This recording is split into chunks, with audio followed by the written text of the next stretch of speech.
So for the rear GXP upgrade, you start by depressing the brake pedal a little bit. Put a 2x4 between the driver's seat and the brake pedal so that when you open up the fluid system, you don't leak everything out of the master cylinder.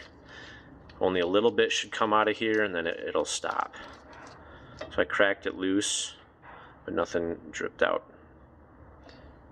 before I started this video. You can see it drips for a few seconds and now it's done. So we'll hang this back in the spring for now. Next we got to get the caliper off. So we're gonna leave this bracket here with the parking brake cable because the GXP calipers have a longer one of these and it's incompatible. So we got to unbolt from here and transfer it over.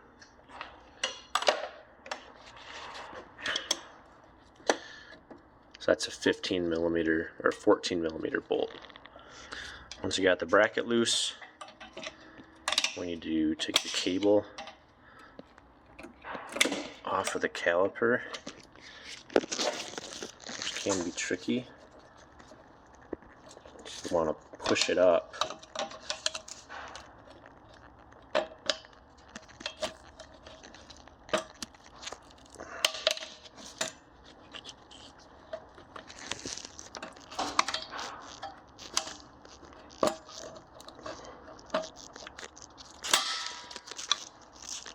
And knock it off like that. There we go. Alright, then you can take the two 15 millimeter bolts back here off that are mounting the caliper bracket to the control arm. Alright, I just got it off. Let's see. Just poured a bunch of fluid out.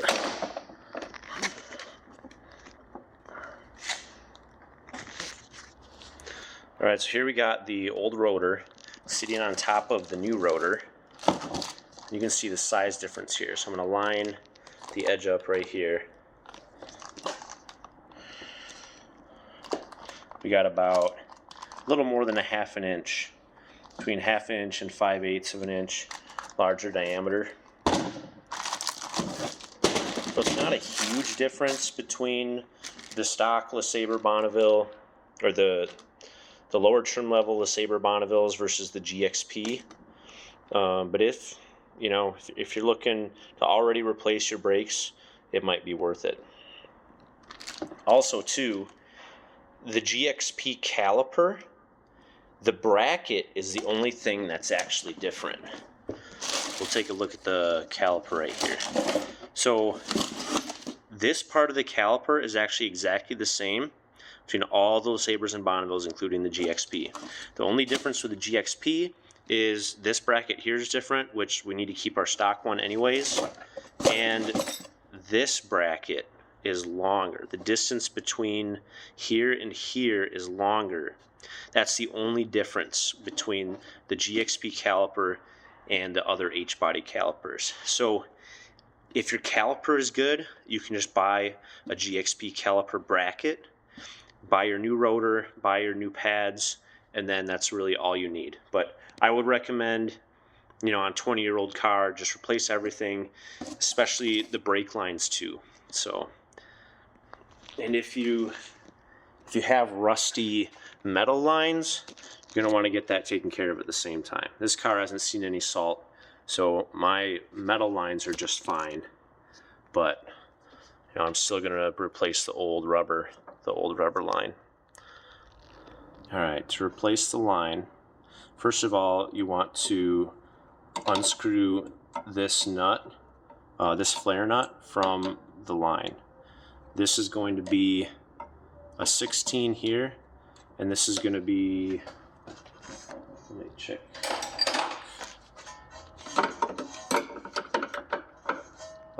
It's going to be the 14. So 14 and a 16 millimeter to break that loose. I'm going to need two hands for it, so I'll do it off camera. But put a 16 on here 14 on here so that you're not bending the bracket when trying to just loosen this. If you just crank on this, it's gonna bend this bracket really bad.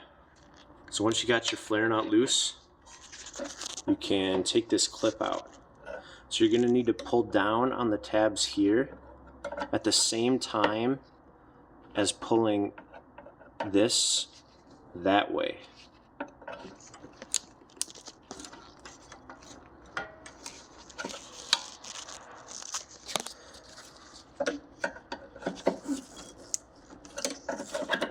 And you got to do both sides. There's a tab on the back as well as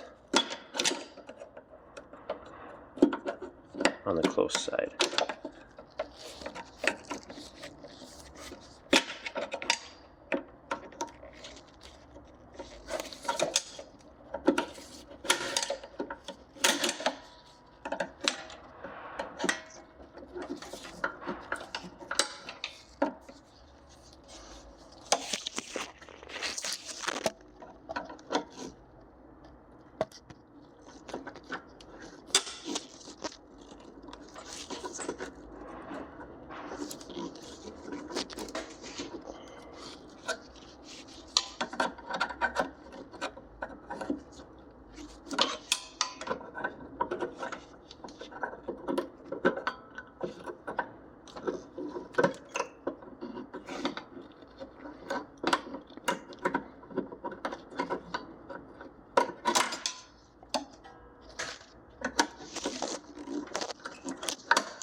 So once you get that clip off, this just pops right out.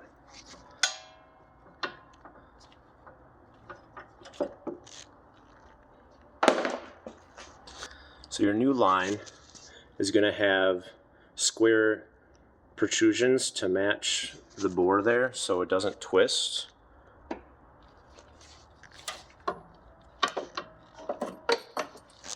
And then you'll have to twist it around to fit afterwards. So now the smaller side will go towards the rubber line. Once you hear it click in,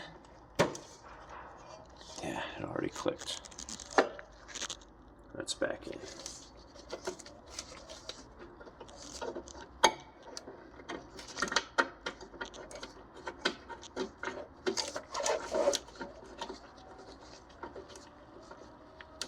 So if you got rusty metal lines over here, don't try to replace the rubber line without having metal lines ready to go on, because you could break the metal line in this end trying to loosen it. If you do have rusty lines and need to replace them, I highly recommend lines2go.com. I bought a full set of lines from them for my Oldsmobile, and they were an absolutely perfect fit, and it was about between $200 and $250 for a set for the entire car. Alright, I'm just going to tighten that up and then we'll hit the next step. Take your wire brush between every one of these gaps. It's easier if you got a hand on the hub.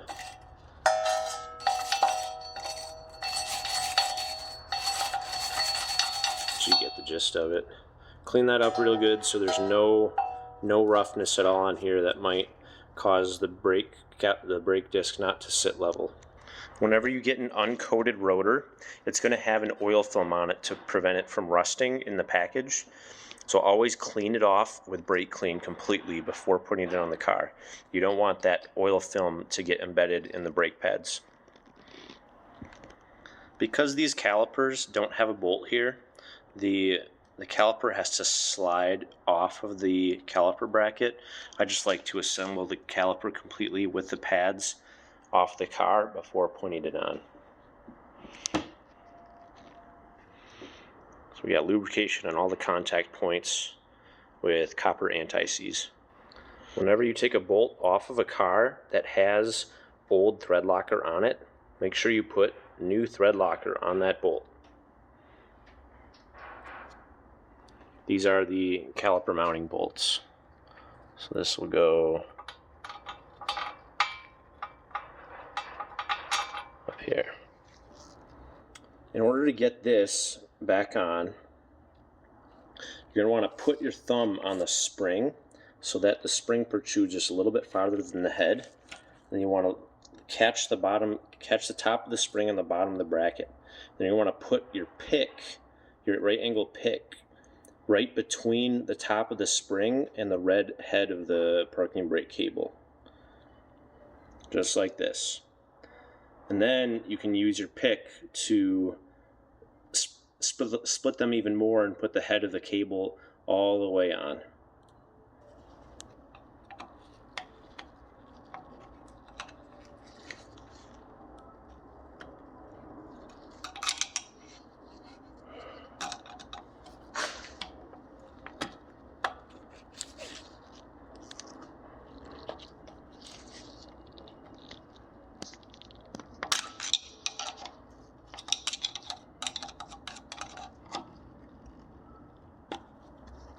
Once the cable's on, just swing this around.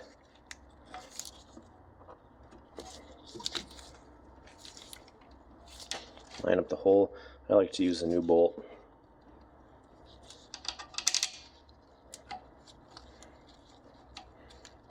And tighten that up good and tight. Then you can connect up your hydraulic hose. Make sure you put on new crush washers. I got new ones. They came with the new brake hose, and a set came with the new caliper. So I had extra ones. If you're not replacing the brake hose or the caliper, you're going to need to find where to get some new washers. And you're going to make sure this is tight. You got to make sure the washer's crushed enough that they'll actually seal the fluid connection. Remove your brake pedal depressor and loosen your bleeder screw, and then give it a minute or two, and gravity should pull fluid down in here, fill up the cylinder, and then start dripping out of here. Once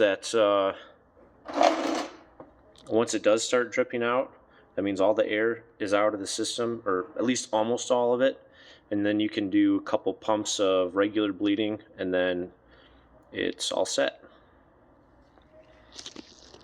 Alright, finally we got fluid dripping out very slowly in about 10 minutes for it to actually fill up and start. So if you do want to speed up the process, you can do manual bleeding or vacuum bleeding to get all the air out faster. If you got old fluid in here, you might need to do manual or pressure or vacuum bleeding.